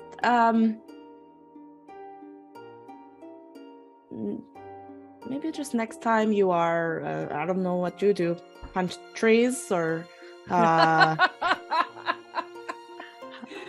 it's funny whatever. you should say that. I do enjoy punching a good tree.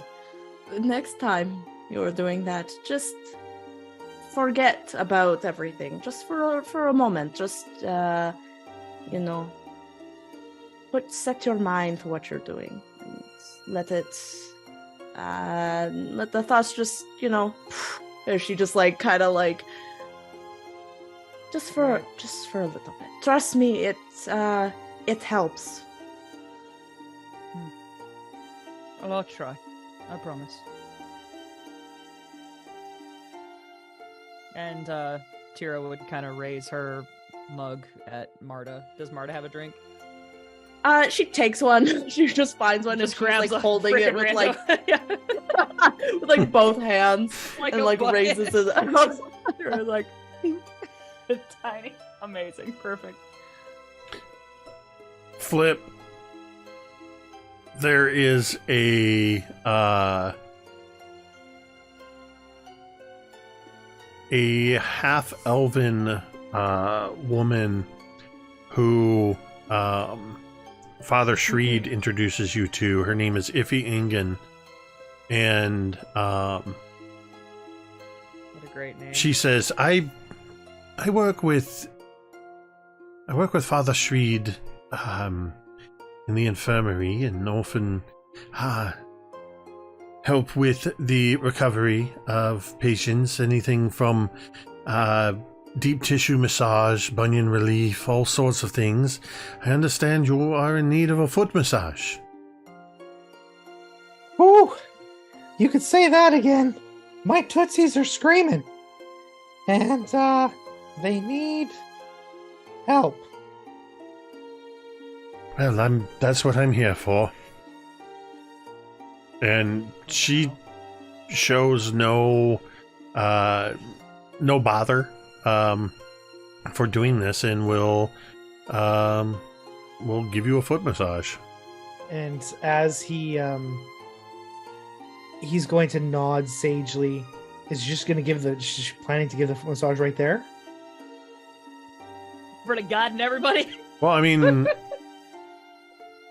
unless you For a object, as secret she kind of Sure, Flip will hop up onto a chair, and he'll sort of unlace his boots, and he's going to pat her lightly on the arm, and he's going to say, Iffy, I promise you, it's going to be the best day of your life.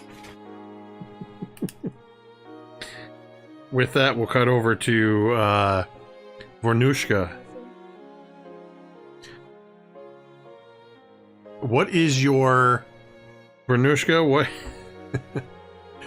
What is the pickup line you're going to use on Kane What as the you sit down fuck are next to you him? doing? What is Kane doing? So Vornush'ka's gonna walk and see what he's doing first. Is he drinking? Is he by himself? Is he? Kane Someone is look kind of outside. he's not that far away, but he's basically he's got a plate of food, not unlike Teera. There's probably a couple of empty pie tins next to him.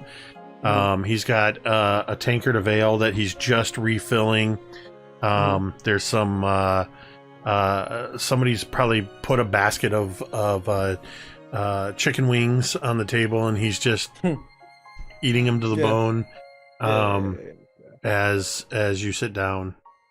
Yeah. Vornush'ka sits down with her empty, large mug and says, "I'm empty," as she sees him filling up his own. And he will reach over and fill your mug as well. Kind of raises his mug to you. This is not the mug Vornush'ka is using, but you know. No. It's far too dainty. Correct. She's swallowing her hand. And Vornush'ka raises the glass and she says, "A toast?" 2.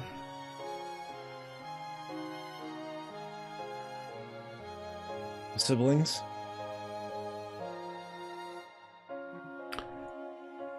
You see Kane looks at you and holds your gaze for a moment. And then he sort of steals a glance over at Teera. And you can just see his expression softens a little bit. And he looks back at you. He raises his glass and he says, "To siblings." And Vornush'ka's typically stone face, muscular stone face, softens for a moment too. She says, "Siblings." And just in oh, go ahead.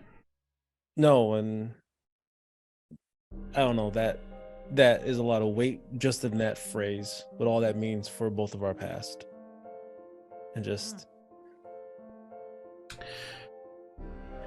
so, which one are the Inferno wings and which one are the Dragon Spicy and which one are the Garlic Parmesan? The ones they said were the hardest have barely singed my tongue. And he pushes over a basket of deep red and black, clearly the dragon's breath wings. And I think because of the time, that's where we're going to go ahead and end tonight. I love it. I will say, love it. I will say that between now and next week, you can figure out if you want to pick back up at the dinner or whatever. But essentially, you're all going to you're going to have enough time to rest for 24 hours so you can recover your spell slots. You will be able to get healing from Father Shreed and the others here. They will apply healing to you to bring you back up to full health. This is not something that's going to happen all the time, but this is the equivalent of, as you said, it's almost like a save point. Also, in the in-between, some of you may have noticed during the roleplay, I was frantically looking through books and maps and stuff. Between now and next week, I will provide you players with some more detailed maps to show you where you're heading, and you're gonna have to figure out the route you want to take, because there is a mountain range. I was able to find it. The Mindspin Mountains lie between you and the Gravelands to the east. But there's a whole lot of different ways. We need to figure out where you want to go.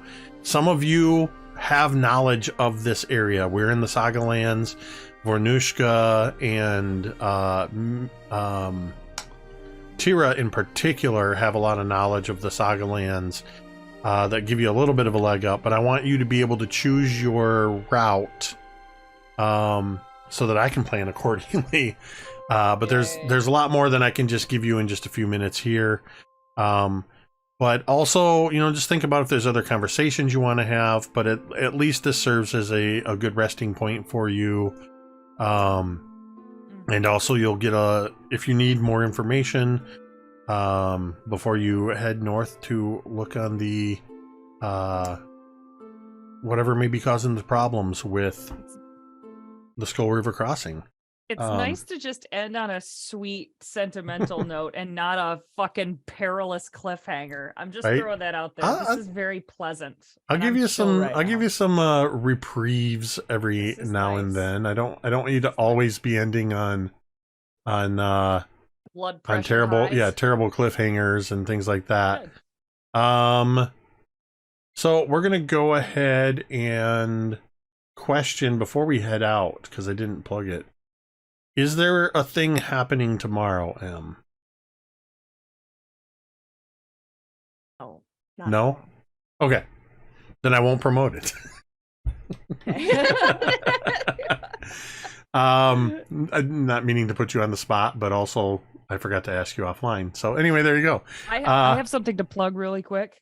Please do. For the next couple of weeks, and I think this will be on YouTube and everything before this airs. But for the next couple of weeks, I am running. I'm not doing it live, but we pre-recorded Broken Branch. So for those of you who are with us here that ran Darkness Outside of Broken Branch, I ran that actually for another group over on Dice Tales Live. So if you're looking for something to do in the hour before we play Kids on Bikes on Thursday, our game runs from 7 to 8, and you can check that out. We run little bite-sized snippets, hour-long snippets, and part 2 is going to be this coming Thursday. And then we run them every Thursday until we're done. There were 4 total sessions. Very cool. I'm looking forward to listening to that myself. Having played in it, I want to see how a different group gets through that. So, but also tune in on Wednesday at 8:30 p.m. Eastern for session 2 of Lawlerville, and then as Cari mentioned, the session 3 of Welcome to Paradise, Michigan. Otherwise, we hope you have a wonderful week. Thank you everybody who tuned in. Thank you to everybody who we had a hype train earlier. I know a lot of that came from the players themselves, but there were some others in the chat that participated in that. As always, we appreciate your support, even if it's just hanging out with us. If you're somebody that likes to lurk silently in the background while we play, we appreciate you all the same as well, and hope you enjoy the show. We are going to send a raid over to our wonderful friend Tilda Lou, who's playing some Stardew Valley. So send some love over to Tilda Lou while you're over there. And of course, a huge thank you, as always, to these amazing players. I'm really, now that we're all starting to learn more about the system and kind of learning as we go. I'm feeling even more immersed in this Pathfinder game, and I'm excited to see what kind of trouble you all get into and where this all goes. I'm seeing just some awesome stuff, and I really am seeing sort of a revitalization to the players and the characters as they have all these new abilities opened up to them. So very much looking forward to it. So thank you, a huge thank you to Gary, Cari, M, Ricky, and Dwight, without whom this would just be me talking to myself for a couple hours. With that, we are going to go ahead and end the stream the same way we end every stream, and you can say it with me if you want. Metadad.